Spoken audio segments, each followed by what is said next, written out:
মাছটাকে প্রথমে নুন তারপরে হলুদ দিয়ে একটু মাখিয়ে নেব।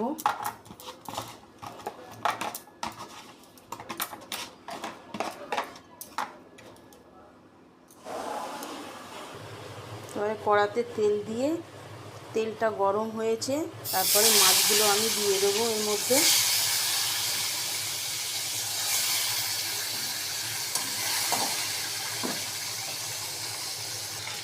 মাছগুলো আমার ভাজা হয়ে গেছে, এবার মাছগুলোকে আমি তুলে নেব। ওই তেলের মধ্যেই আমি একটু কালো জিরে ফোড়ন দেব, দিয়ে এটা আগে থেকে সর্ষে, পোস্ত, কাজু বাদাম, কাঁচা লঙ্কা সব একসঙ্গে বেটে রেখেছি, এটা তেলের উপরে দিয়ে দেব। দিয়ে একটু কষিয়ে নেব।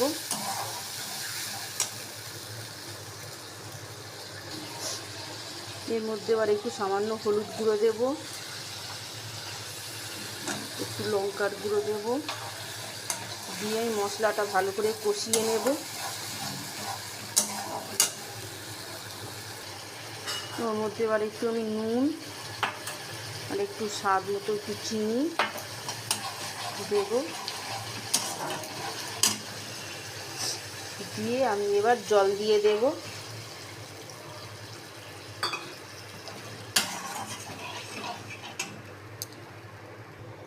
ঝোলটা ফুটে গেছে, এবার আমি মাছগুলো দিয়ে দেবো ঝোলের মধ্যে।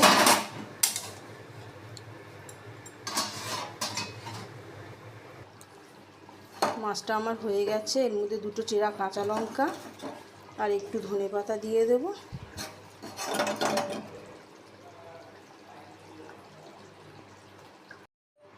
পমফ্রেট মাছ আমার তৈরি করা হয়ে গেছে।